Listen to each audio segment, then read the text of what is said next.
الحمد لله نحمده ونستعينه ونستغفره ونعوذ بالله من شرور أنفسنا ومن سيئات أعمالنا من يهده الله فلا مضل له ومن يضلله فلا هادي له وأشهد أن لا إله إلا الله وحده لا شريك له وأشهد أن محمدا عبده ورسوله أما بعد فإن خير الحديث كتاب الله وخير الهدي هدي محمد صلى الله عليه وسلم وشر الأمور محدثاتها وكل محدثة بدعة وكل بدعة ضلالة وكل ضلالة في النار. أعوذ بالله السميع العليم من الشيطان الرجيم من همزه ونفخه ونفثه. بسم الله الرحمن الرحيم. واعتصموا بحبل الله جميعا ولا تفرقوا.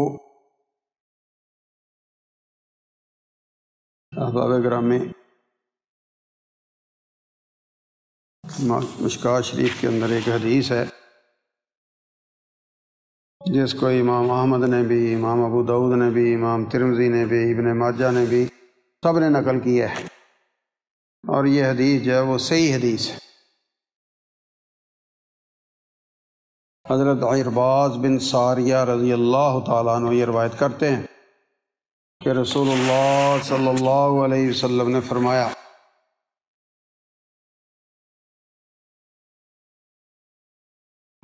عرباض بن ساریہ رضی اللہ تعالیٰ عنہ کہتے ہیں،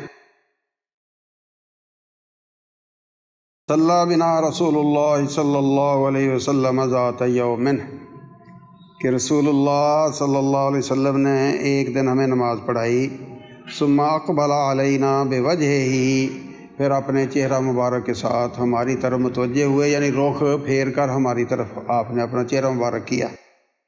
فوعظنا موعظۃ بلیغہ، بڑا زبردست ہمیں واعظ فرمایا۔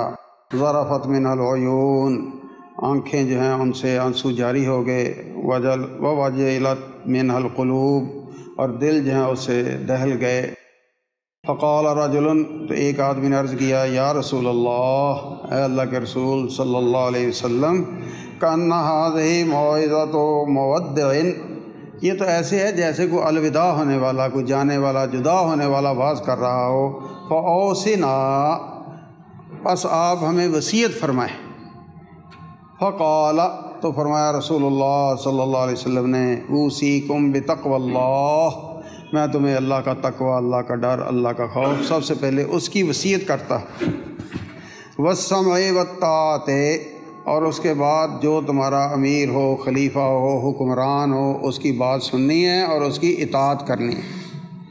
وَإِنْ كَانَ عَبْدًا حَبَشِيًّا، اگرچہ وہ حبشی کیوں نہ ہو، کالا کلوٹا سا یعنی، فَإِنَّهُ مَن يَعِشْ مِنكُم بَعْدِي، کیونکہ جو بھی تم میں سے میرے بعد زندہ رہے گا، فَسَيَرَىٰ اخْتِلَافًا كَثِيرًا، بڑے اختلافات اس کو دکھائی دیں گے، سامنے آئیں گے۔ فَعَلَيْكُمْ بِسُنَّتِي، تو ان اختلافات میں بچاؤ کا راستہ کیا ہے کہ تم نے میری سنت پر پکے رہنا ہے بس۔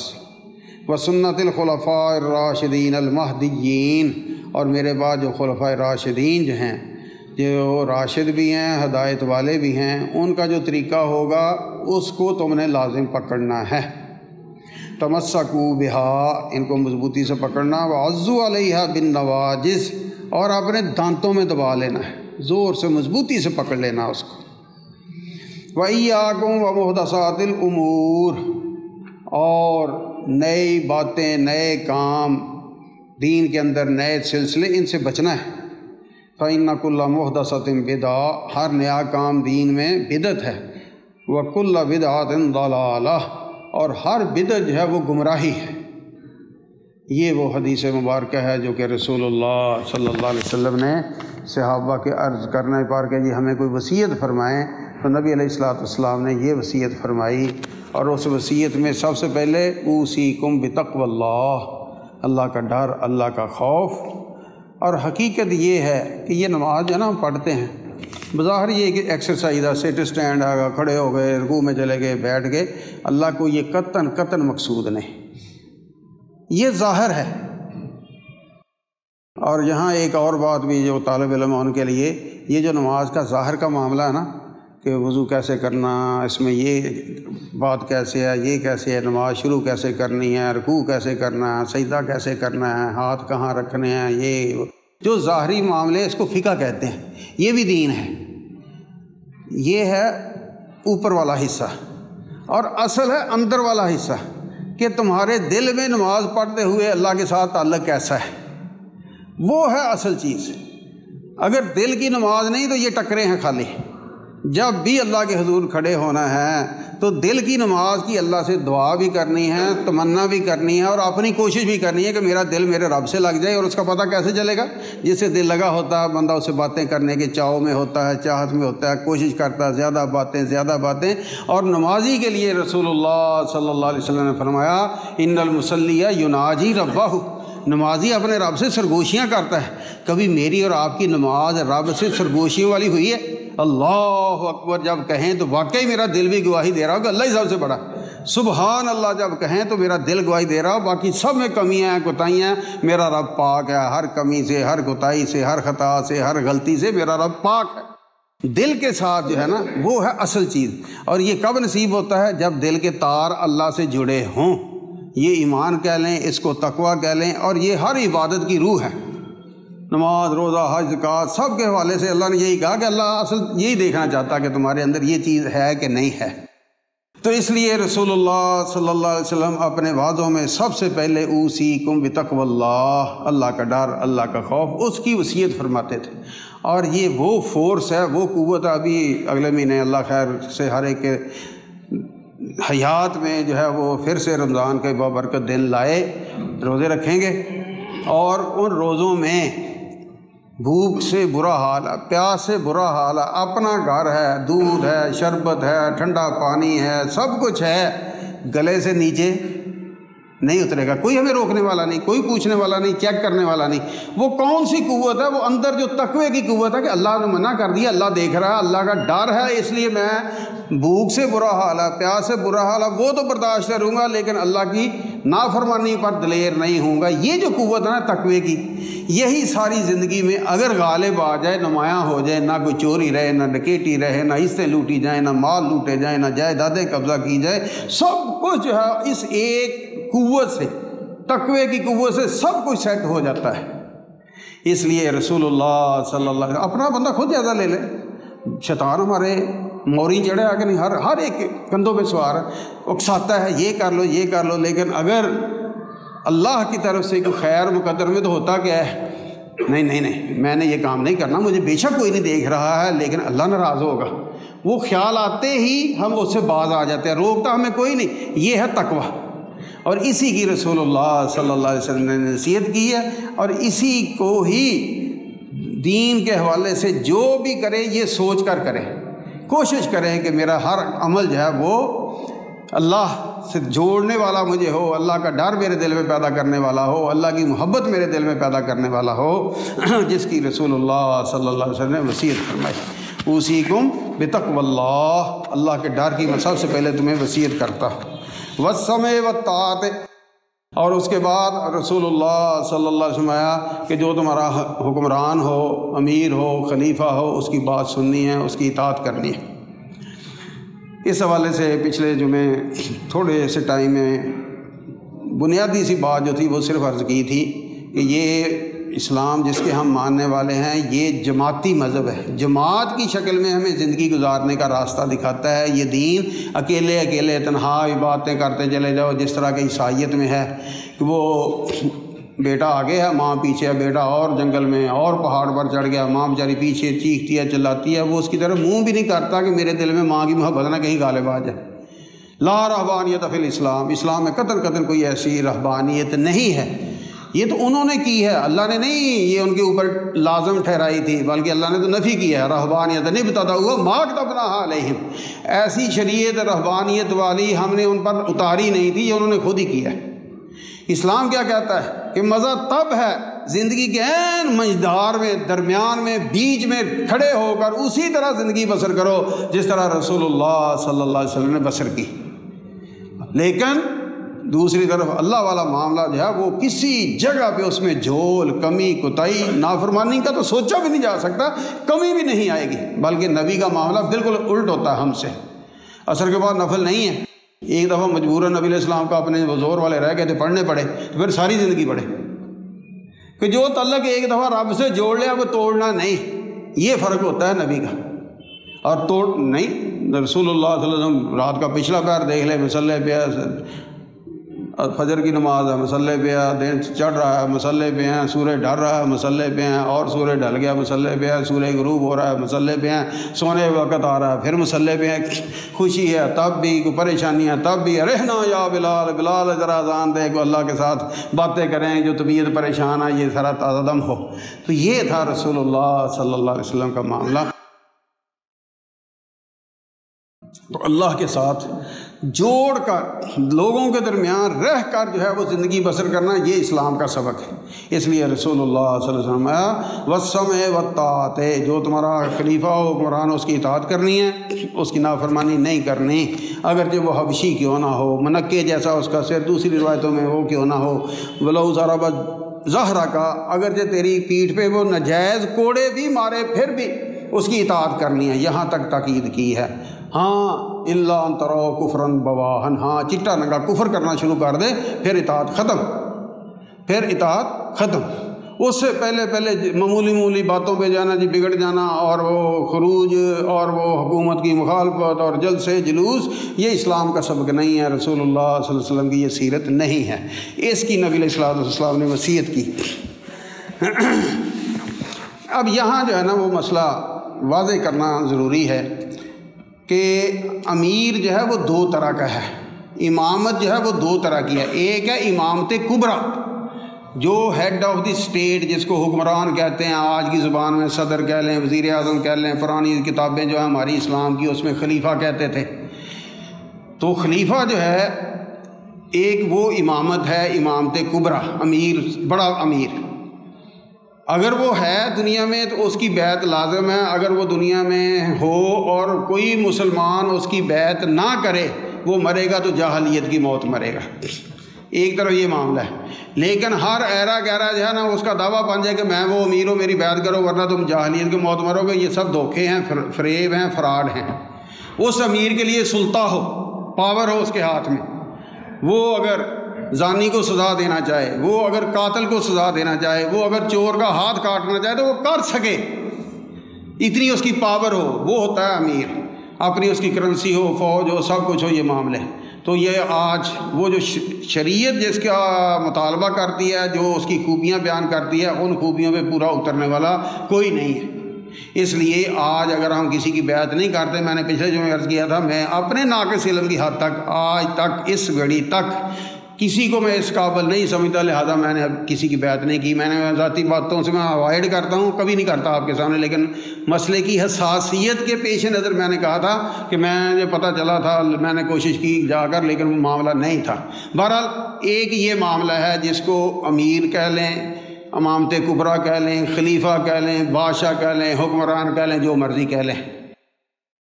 ایک دوسری ہے، اس کو کہتے ہیں امامت صغریٰ، چھوٹی امامت، جو مصلی پہ کھڑے ہو کر ہمیں نماز پڑھاتے ہیں، ہم ان کو امام صاحب کہتے ہیں نا، وہ بھی ہمارا امام ہے۔ یہ امامت صغریٰ ہے۔ وہ امامت کبریٰ ہے جو مسلمانوں کا امیر ہوتا ہے، جو حکمران ہیڈ ہوتا ہے، وہ ہے شرعی امیر، اس کی بیعت لازم ہے۔ اس کی زندگی میں اگر دوسرا بندہ بیعت کا دعویٰ کرے گا، امیر ہونے کا دعویٰ کرے گا، دوسرے کی گردن اڑا دی جائے گی، دوسرے کی قطعاً بیعت نہیں کی جائے گی، اس کے لیے یہ حکم ہے۔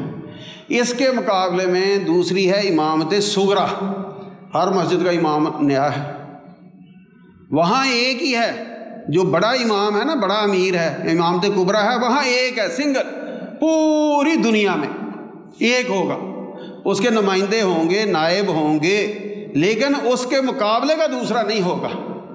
یہاں کیا ہے، اس مسجد کا یہ امام ہے، یہ بھی امیر ہے، اس مسجد کا وہ امام ہے، وہ بھی امیر ہے، اس مسجد کا وہ امام ہے، وہ بھی امیر ہے۔ تو یہ مختلف جگہ پر مختلف ہو سکتے ہیں۔ اس کو کہتے ہیں انتظامی امیر، وہ ہے شرعی امیر اور یہ ہے انتظامی امیر۔ شرعی امیر کی موجودگی میں دوسرا نہیں ہوگا، شرعی امیر کی موجودگی میں اس کی بیعت کے بغیر چارہ نہیں ہوگا، شرعی امیر کی موجودگی میں اس کی نافرمانی کی طرف نہیں ہم جا سکتے الا کہ چٹا ننگا کفر جو ہے وہ سامنے آئے۔ اس کے سوا اس کے بے شک آپ کو ظلم دکھائی دے پھر بھی اس کی مخالفت نہیں ہوگی۔ والسمع والطاعت، جس کی طرف رسول اللہ صلی اللہ علیہ وسلم اشارہ کر رہے ہیں۔ لیکن ہر بات اپنے ٹکانے پر رہنی چاہیے۔ بہت سے مولوی ڈرتے باتیں نہیں کرتے جی، لوگ جو ہے نا پھر وہ غلط مطلب لیتے ہیں۔ اب اس کا مطلب ہے کہ اللہ نے انگور حلال کیے، ہم ڈریں کہ کل اس کی شراب بنے گی، انگور کو حرام قرار دے دیں۔ اللہ نے گنا حلال کیا ہے، گڑ شکر حلال ہے، کل اس کی شراب بنے گی لہذا گڑ بھی حرام، شکر بھی حرام، چینی بھی حرام، گنا بھی حرام کر دیں؟ نہیں، جہاں جا کر حرمت شروع ہوگی وہاں حرام کی بات ہوگی۔ اس سے پہلے جہاں تک جائز ہے وہ تو بتائے نا۔ تو اسی حوالے سے یہ گزارش کرنی ہے کہ وہ جو امامت کبریٰ ہے وہاں چون چراں کی گنجائش نہیں، لیکن اس کا مطلب یہ نہیں کہ آپ نے مصلی کا امام کھڑا کر دیا تو یہ کون سا شرعی امیر ہے، اس کی مخالفت کرنا کون سا وہ کفر کی بات ہے، جاہلیت کی موت ہے، میں تو نماز درمیان بھی توڑ کر اس سے آگے پہلے رکوع چلا جاؤں گا، اس سے پہلے سجدے سے چلا جاؤں گا، سجدے سے اٹھ جاؤں گا۔ نہیں، جب بنا لیا پھر آپ اس کے پابند ہیں۔ جتنی دیر کے لیے آپ نے بنایا ہے، گوجرے میں بہت سی مسجدیں ہیں نا، اب آپ کا دل چاہا آپ اس مسجد میں آ گئے، آنے تک آپ آزاد ہیں، یہاں آ جائیں وہاں چلے جائیں وہاں چلے جائیں، آپ کی مرضی ہے۔ لیکن جب آپ مسجد میں آ گئے، جمعے میں شامل ہو گئے، نماز میں شامل ہو گئے، اب آپ جو وہاں پر آپ کا امیر ہے، امام ہے، اب اس کی پابندی کرنی ہوگی اس وقت تک جب اس کی طرف سے ہمیں چھٹی نہیں ملتی۔ چھٹی کب ملتی ہے؟ السلام علیکم ورحمۃ اللہ، السلام علیکم ورحمۃ اللہ، تب ہم آزاد ہیں۔ پھر بھی بیٹھے ہیں، ہاتھ باندھ کر بیٹھے ہیں، امام بیٹھے ہیں جی امام صاحب ہلیں گے نہیں، بس ختم۔ لیکن اس سے پہلے نہ اس سے آگے جا سکتے ہیں نہ اس کی مخالفت کر سکتے ہیں۔ یہ ہے انتظامی امیر۔ دونوں کا فرق جو ہے یہ اپنے ذہن میں کلیئر رکھنے کی میں بار بار گزارش کروں گا تاکہ ہمارے دین کے بارے میں ہمارا فہم جو ہے، ہماری سوچ فکر جو ہے وہ بالکل صحیح جگہ پر رہے، گڑبڑ نہ ہو اس میں۔ یہاں کیا ہے کہ یہ جو انتظامی امیر ہے یہ ہر جگہ پہ دوسرا، تیسرا، چوتھا، پانچواں، 100واں، 1000واں، لاکھواں ہو سکتا ہے۔ جہاں آپ نے اس کو اپنی ضرورت کے لیے بنایا، بس مسجد کی بات ہو رہی تھی نماز پڑھانے کی، رسول اللہ صلی اللہ علیہ وسلم نے سفر میں بڑی تاکید کی ہے، آپ 3 آدمی ہیں ایک کو اپنا امیر بنا لیں، امیر کے بغیر سفر نہ کریں۔ اب یہ جب آپ نے سفر شروع کرنا ہے تب وہ عمارت شروع ہونی ہے، جب سفر ختم عمارت ختم۔ اگلے ہفتے آپ نے نیا سفر شروع کیا، 2-3 نئے دوست ہیں، 5-10 نئے دوست ہیں، اب نیا امیر ہوگا، کوئی حرج نہیں، اس میں کوئی حرج نہیں۔ لیکن وہ جو بڑا امامت کبریٰ والا امیر ہے اس کے مرنے تک، اس کا دماغ ٹکانے رہنے تک دوسرے کا سوال ہی پیدا نہیں ہوتا۔ یہ فرق ہے، یہ ہے انتظامی امیر۔ اس کو بنانے کی تاکید ہے رسول اللہ صلی اللہ علیہ وسلم کی، لیکن اس کا درجے کا بڑا فرق ہے۔ مسئلہ کہاں ہے کہ جب اس کو بنا لیا تب اس کی ہم نے اطاعت کرنی ہے، اس کے بغیر معاملے زندگی کے گھر ایک نہیں چلتا۔ باپ کو بڑے کو گھر میں بڑا نہ مانے تو وہاں اگر میاں بیوی برابر کی ٹکر میں ہے تو وہ وہاں چک چک رہے گی، بچے برابر میں ہے تو تب چک چک رہے گی، گھر چلے گا ہی نہیں۔ اگر باپ کو بڑا مان لیں، گھر بڑا سموتھلی آرام سے رن کرتا ہے، چلتا ہے، سارے معاملے ٹھیک ہوتے ہیں۔ تو یہ جو امامت صغریٰ ہے، یہ جو انتظامی امیر ہے، یہ مختلف ہو سکتے ہیں، اس میں کوئی حرج نہیں۔ اس کو آپ نے اپنی مرضی سے بنانا ہے، وہ سارے مسلمانوں کی مرضی سے بننا ہے۔ یہ آپ نے اپنی مرضی سے، آپ 4 دوست سفر پہ جا رہے ہیں، اپنا جس کو سمجھتے ہیں کہ یہ سمجھدار ہے، ذمہ دار ہے، حساب کتاب کا بھی صاف ستھرا ہے، کھرا ہے، ہر جگہ پہ صحیح بات کرے گا، فیصلہ کرے گا، اس کو آپ نے امیر بنا لیا، ٹھیک ہے۔ جب سفر ختم عمارت ختم، اب وہ امیر نہیں رہا، اب اس کے آپ پابند نہیں۔ لیکن یہ جو امامت ہے اس کے اندر اس وقت تک ہم اس کو ماننے کے پابند ہیں جب تک وہ شریعت کے مطابق چلتا رہے۔ نبی علیہ السلام نے ایک صحابہ کا دستہ، فوجی دستہ چھوٹا بھیجا، ایک کو امیر بنا دیا، اب امیر صاحب جو تھے نا، انہوں نے اپنے ساتھیوں کا ٹیسٹ لینے کا پروگرام بنایا. انہیں کہنے لگے کہ آپ میرے ماتحت ہیں نا، میں آپ کا امیر. ہاں جی ٹھیک ہے. تاکید کیا ہے نبی علیہ الصلوۃ والسلام کی کہ امیر کی بات ماننی ہے؟ ہاں جی ماننی ہے. میں تمہیں حکم دیتا ہوں کہ لکڑیاں اکٹھیاں کرو. کی اکٹھی؟ آگ لگا دو. لگا دی آگ. اب اس میں چھلانگے لگاؤ. اب وہ ریڈی پوزیشن میں کھڑے ہو گئے. پھر سوچا کہ یار آگ سے نکلنے کے لیے تو کفر سے اسلام میں آئے تھے. کفر کیوں چھوڑا تھا ہم نے؟ باپ دادا کا مذہب کیوں چھوڑا تھا؟ وہ ساری سہولتیں، عیش منڈے، سب کچھ کیوں چھوڑے تھے؟ کہ وہ جہنم کی آگ کا ایندھن نہ بنے. تو اب پھر اگر آگ میں جانا تو پھر چھوڑنے کا کیا فائدہ؟ انہوں نے کہا نہیں ہم نہیں جائیں گے. امیر کی نافرمانی کر دی. واپس آئے، نبی علیہ السلام کو بتایا گیا کہ یہ معاملہ ہمارے ساتھ ہوا ہے. امیر صاحب نے حکم دیا تھا، ہم نے امیر کی بات نہیں مانی کہ اس آگ سے تو بچنے کے لیے کفر کو چھوڑ کر، باپ دادا کا دین چھوڑ کر ہم آئے تھے اسلام میں. پھر بھی اگر آپ نے آگ میں جانا تو ہمیں کیا فائدہ؟ رسول اللہ صلی اللہ علیہ وسلم میں اگر تم آگ میں چھلانگ لگا دیتے تو اسی آگ میں جلتے رہتے، تمہاری نجات ہی نہ ہوتی.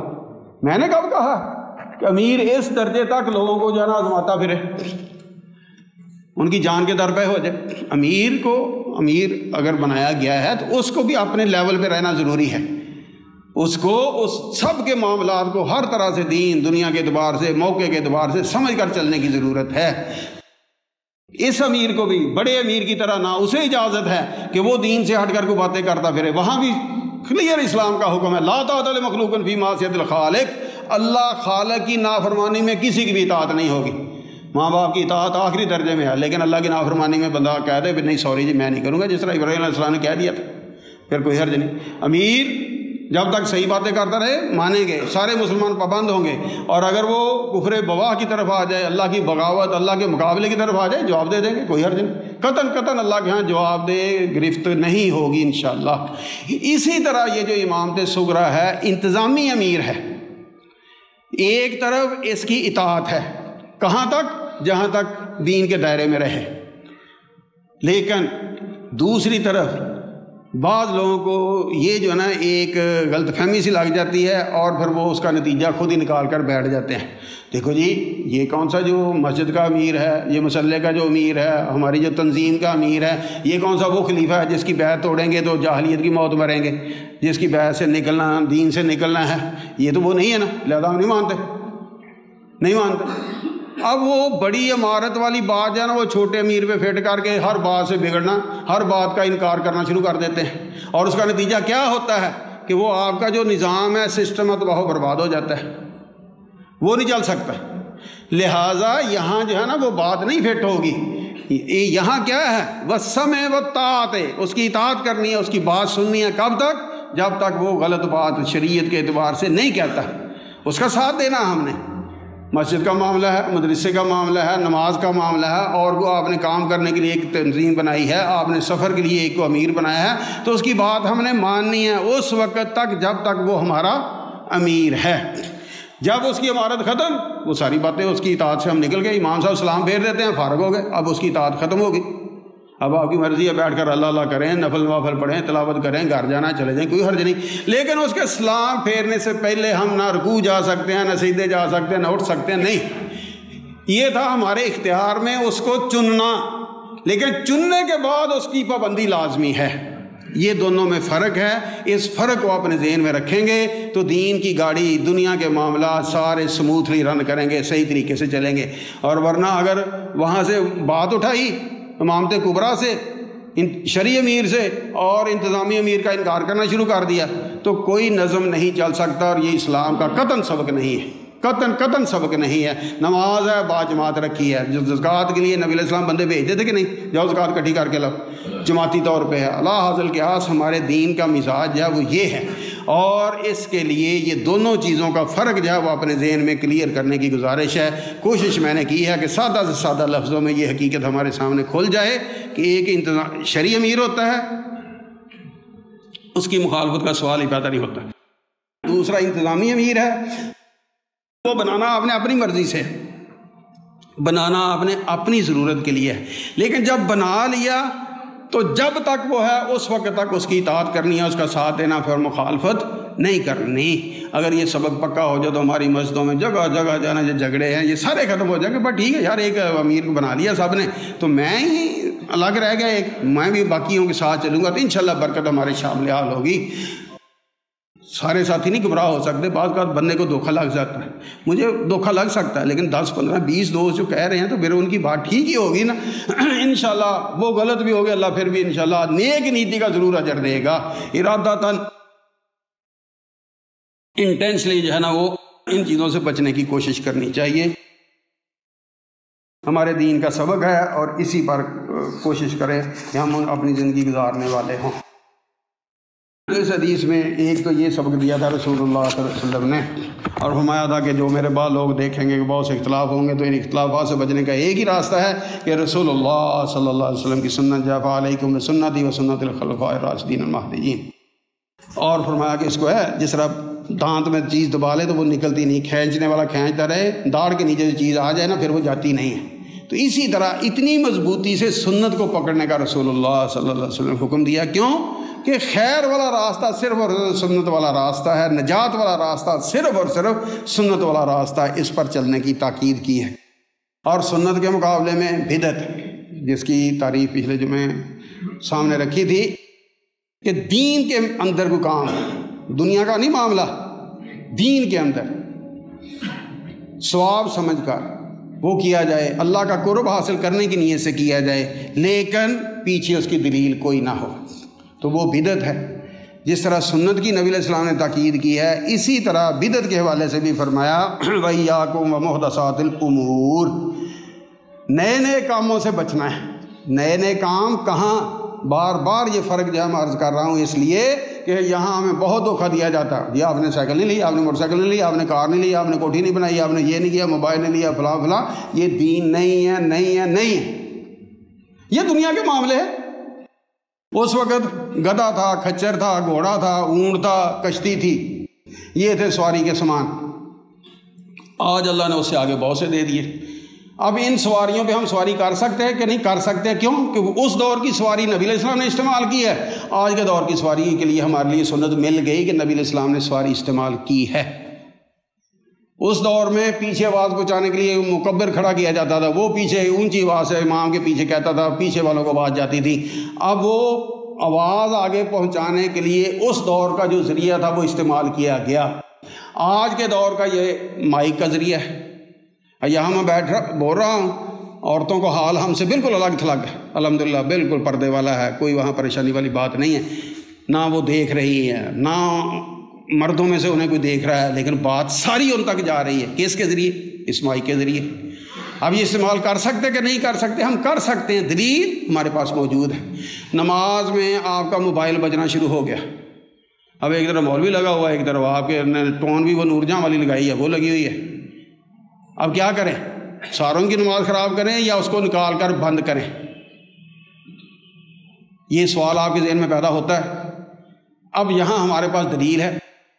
رسول اللہ صلی اللہ علیہ وسلم کی نواسی تھی امامہ، رسول اللہ صلی اللہ علیہ وسلم اس کو گود میں اٹھا کر نماز پڑھتے، جب سجدے جانا ہوتا اس کو نیچے بٹھا دیتے، رکوع کرتے، سجدہ کرتے، پھر اٹھتے ہوئے پھر اس کو اٹھا لیتے۔ اب رکھنا اٹھانا ثابت ہو گیا۔ اب اس سے ہم قیاس کر کے اپنا موبائل جیب سے نکالیں گے، اس کو بند کر دیں گے تاکہ نہ میری نماز خراب ہو نہ باقی ساری نمازیوں کی نماز خراب ہو۔ دلیل پیچھے ہمیں مل گئی، نماز کے اندر اتنی ضروری واجبی حرکت کرنے کی، ہاتھ ہلانے کی، چیز کو آگے پیچھے کرنے کی ہمیں دلیل مل گئی۔ اس دلیل پر ہم بند کر دیں گے تاکہ سب کی نماز خراب نہ ہو۔ اگر یہ پیچھے دلیل نہ ہو ہم ہاتھ باندھ کر کھڑے رہیں گے، ہم ہل ہی نہیں سکتے، کیونکہ تکبیر تحریمہ کا مطلب ہی ہے کہ نماز کے علاوہ سب کچھ حرام، نماز کے علاوہ سب کچھ حرام۔ السلام علیکم، پہلے وعلیکم السلام جواب منہ سے دیتے تھے، پھر رسول اللہ صلی اللہ علیہ وسلم منہ سے جواب دینا روک دیا۔ اب کیا ہے کہ سلام کہنے والا سلام کہے، آپ جہاں ہاتھ باندھے ہوئے ہیں یہاں معمولی سا کر دیں، اتحیات پہ ہیں یہاں معمولی سا ہاتھ ہلا دے۔ اب یہ اتنی اجازت دے دی ہے، بٹ ٹھیک ہے، شریعت دینے والے نے اجازت دی ہے، مولوی کو اجازت نہیں دے رہا۔ نبی علیہ الصلوۃ والسلام کو یہ اتھارٹی تھی کہ آپ جو اجازت دیں گے، جو دین میں بتائیں گے، وہ سب ہمارے لیے جائز ہوگا۔ اسی طرح یہ جو بدعت کا معاملہ ہے اس کے حوالے سے بہت حساس ہونے کی ضرورت ہے کہ جو دین کے اندر نئی بات کی جائے وہ بدعت ہوگی۔ اب جب بدعت آئے گی تو اس کا معاملہ وہی ہوگا، بالکل خالد صاحب نے اپنی بھینس کا گائے کا دودھ اس سے پیالہ بھرا ہے، لبالب ہے، اب اس کے اندر آپ زمزم ملانا چاہتے ہیں، زمزم کو جگہ کب ملے گی؟ عام پانی کو چھوڑیں، ڈسٹل واٹر چھوڑیں، نیسلے والا کو، زمزم ملانا چاہتے ہیں اور پیالہ لبالب کنوں کنی وہ بھرا ہوا ہے۔ اب زمزم کو جگہ کب ملے گی؟ جب اس میں سے دودھ نکلے گا تو زمزم بے شک ہے، اس کو بھی جگہ تب ملے گی، پہلے دودھ نکلے گا۔ یہی معاملہ دین کا ہے، کسی بدعت کو اس وقت جگہ ملے گی جب اس کے مقابلے میں دین سے سنت اٹھا لی جائے گی۔ یہ ایک معمولی معاملہ نہیں ہے، اور چلو کوئی نہیں جی خیر ہے، کیا فرق پڑتا ہے، یہ خیر والا معاملہ نہیں، یہ دین کو برباد کرنے والا معاملہ ہے۔ اس لیے دین کے اندر نئے کاموں سے بچنے کا رسول اللہ صلی اللہ علیہ وسلم نے بہت تاکید کی ہے، بہت تاکید کی ہے، اور وجہ اس کی یہی ہے کہ پیچھے دلیل ہوگی تو وہ سنت ہوگی، دلیل نہیں ہے تو وہ دین میں نیا کام ہے، وہ بدعت ہے، اور اس سے بچنے کی نبی علیہ الصلوۃ والسلام اس میں تاکید کر رہے ہیں۔ وَإِيَّاكُمْ وَمُحْدَثَاتِ الْأُمُورِ، نئے نئے کاموں سے بچا کرو، فَإِنَّ كُلَّ مُحْدَثَةٍ بِدْعَةٍ، کیونکہ ہر نیا کام بدعت ہے، وَكُلُّ بِدْعَةٍ ضَلَالَةٍ، ہر کام بدعت والا گمراہی ہے، اور گمراہی جو ہے وہ جنت میں لے جانے والی چیز نہیں ہے، وہ دوزخ کا ایندھن بنانے والی چیز۔ آج 20 رجب ہے، 20 رجب یا 2 دن بعد 22 رجب کو حضرت معاویہ رضی اللہ تعالی عنہ، جو کہ رسول اللہ صلی اللہ علیہ وسلم کے برادر نسبتی ہیں، مومنوں کی ماں کے بھائی ہیں، مومنوں کے کیا لگے، اب ماں کا جو بھائی ہوتا ہے، وہ جو رشتہ ہمارا اپنی ماؤں کے بھائیوں کے ساتھ ہم میں سے ہر ایک کا ہے، وہ ساری امت کا حضرت معاویہ کے ساتھ وہ رشتہ ہے۔ رسول اللہ صلی اللہ علیہ وسلم پر ایمان لانے کے بعد حدیثیں وہ بیان کرنے والے ہیں، مسند احمد وغیرہ میں حدیثیں جو ہے نا صحیح حدیثیں موجود ہیں جو انہوں نے بیان کی۔ کاتب وحی جو لوگ وحی لکھتے تھے ان میں وہ شمار تھے۔ اب وہ بعد میں خلیفہ بنتے ہیں اور پورے 20 سال، سن 41 سے لے کر 60 تک، 60 تک ان کی خلافت ہے، اور اس خلافت میں ایک بھی مسلمان ان کی خلافت سے باہر نہیں تھا، سارے ان کی خلافت کے اندر تھے، ان کی خلافت کو تسلیم کرتے تھے، سب اس کو تسلیم کرنے والے تھے۔ خارجیوں کا گروہ تھا، وقت میں بغاوت کرتا تھا، وہ اس کو ٹکانے لگا دیتے تھے، کیونکہ ان کا معاملہ عقیدے کا بگڑا ہی بہت زیادہ تھا خارجیوں کا، اور اللہ سے پناہ مانگنی چاہیے۔ یہ جو خارج کا فتنہ ہے آج بھی، بہت پہلے ایک میں نے سنا تھا جلال پور پیر والا میں، پتہ نہیں وہ بھی 40 سال پہلی بات ہے، پتہ نہیں اب ہے بیچارہ کہ مر گیا، جو بھی ہے۔ یہ جو ایک ریاست ہے ادھر عمان وغیرہ کی طرف، وہاں یہ لوگ ہیں بس، اور کسی جگہ پہ دنیا میں نہیں ہے، کوئی اکا دکا کو فکر والا ہو تو۔ بہرحال مجموعی طور پر بہت کامیاب انہوں نے حکومت کی ہے، عرب و عجم، شمال جنوب، ہر طرف ان کی حکومت تھی۔ تو یہ حضرت معاویہ رضی اللہ تعالیٰ عنہ بعض روایات کے مطابق 20 کو فوت ہوتے ہیں، بعض کے مطابق 22 کو فوت ہوتے ہیں، اور یہی رجب کا جو مہینہ یہی مہینہ تھا۔ اب ایک طرف 20-22 کے پیچھے یہ تاریخ ہے جو بحیثیت مسلمان ہمارے علم میں ہونی چاہیے کہ وہ ہستی جو کہ رسول اللہ صلی اللہ علیہ وسلم کے برادر نسبتی، مومنوں کی ماں کے بھائی ہیں، اور مومنوں کے لیے وہ ماں کا جو بھائی کا رشتہ ہے جو ہم میں سے ہر ایک ہے، اس رشتے میں ان کو شمار کریں۔ وہی لکھنے والے وہ ہیں، اپنے دور کے کامیاب خلیفہ وہ ہیں۔ اب وہ فوت ہوں، وہ تاریخ ہو، اور اس تاریخ پر میں اور آپ حلوے کھاتے پھریں، تو یہ ہمارا ان کے ساتھ جو تعلق ہے یہ کس قسم کا تعلق ہے؟ ان کو شریعت نے، نبی علیہ الصلوۃ والسلام نے فرمایا تھا فتح مکہ کے موقع پر، جس نے پناہ لینی ہے ابو سفیان کے گھر جا کر، ان کا ہی گھر تھا، وہاں جا کر پناہ لے لو، اتنی عزت دی ہے، اور ہم کہیں جی ان کے مرنے پہ حلوے کھاتے پھریں، یہ ہماری دین سے لا علمی کی انتہا ہوگی۔ اور اگر یہ کہا جائے کہ نہیں جی یہ تو بات کوئی نہیں ہے، ایسی تو کوئی بات نہیں، ہم تو ویسے ہی کر رہے ہیں، تو بڑی اچھی بات ہے، کریں صدقہ خیرات خوب کریں، دن رات کریں، تو پھر ایک دن فکس کیوں کیا ہے؟ اس کو 22 کی بجائے 23 کو کر کے دیکھیں۔ سارا سال آپ 22 کا انتظار کیوں کرتے ہیں؟ اب 22 مقرر کرنا یہ دین سازی ہے، شریعت سازی ہے، اور یہ حق صرف اور صرف نبی علیہ السلام کا ہے۔ اگر نبی علیہ السلام نے 22 رجب کو کنڈے کیے ہیں، حلوہ تقسیم کیا ہے، کھایا ہے، کھلایا ہے، حکم دیا ہے، ساتھ بسم اللہ ضرور کریں گے، لوگ جو مرضی کہیں کریں گے، نبی علیہ السلام نے کیا، اللہ خیر صلاح، پھر تو پرواہ ہی نہیں۔ لیکن قطعاً آپ کو نبی علیہ السلام کی زندگی میں یہ چیز نہیں ملے گی کہ رسول اللہ صلی اللہ علیہ وسلم نے کوئی کیا ہو، نہ خود عملی طور پہ کیا، نہ زبانی طور پہ رسول اللہ صلی اللہ علیہ وسلم نے فرمایا۔ اسی طرح نبی کریم صلی اللہ علیہ وسلم کے تربیت یافتہ صحابہ کا دور دیکھ لیں، صحابہ کے دور میں جو خیر القرون ہے وہاں قطعاً آپ کو ایک بھی سنگل مثال جو ہے وہ نہیں ملے گی۔ حضرت ابوبکر صدیق کا دور دیکھ لیں، حضرت عمر فاروق کا، حضرت عثمان غنی کا، حضرت علی رضی اللہ عنہ کا، نہیں ہے۔ تو اس کا مطلب ہے یہ جو کام ہم کرنے نکلیں گے ثواب کی نیت سے، تو ثواب تو تب بنے گا نا جب یہ شریعت ہوگی۔ اگر شریعت ہے تو ٹھیک ہے، ایک طرف ہمارے پاس شریعت کی وہ باتیں ہیں جو سند کے ساتھ ہیں، ایک طرف ہیں ہوائی باتیں، تاریخی باتیں، پیچھے سند ہی کوئی نہیں۔ اب میں نے کیا کیا ہے، تاریخ کی باتوں پر قرآن سے بڑھ کر ایمان جو ہے وہ اپنے دل دماغ میں رکھا ہوا ہے۔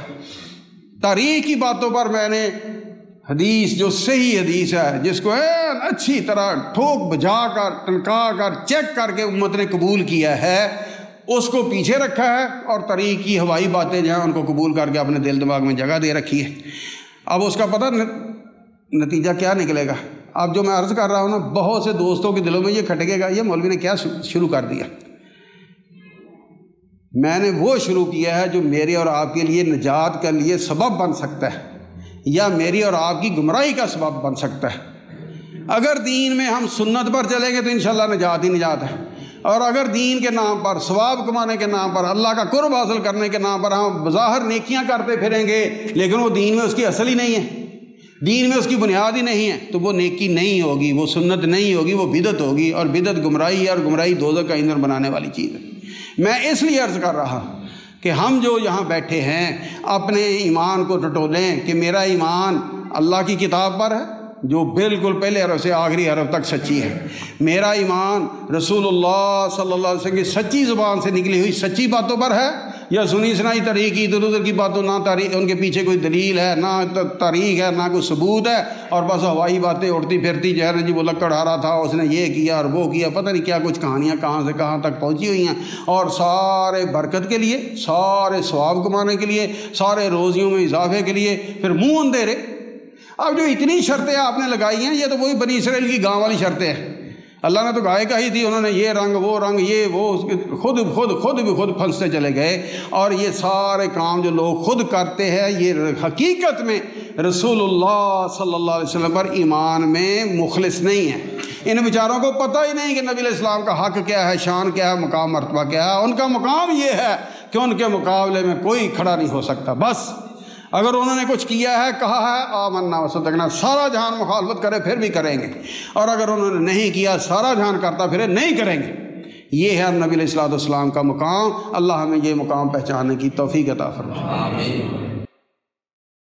الحمدللہ نحمدہ ونستعینہ ونستغفرہ ونعوذ باللہ من شرور انفسنا ومن سیئات اعمالنا، من يهده الله فلا مضل له ومن يضلل فلا هادي له، وأشهد أن لا إله إلا الله وحده لا شريك له، وأشهد أن محمدا عبده ورسوله، أما بعد فإن خير الحديث كتاب الله، وخير الهدي هدي محمد صلى الله عليه وسلم، وشر الأمور محدثاتها، وكل محدثة بدعة، وكل بدعة ضلالة، وكل ضلالة في النار۔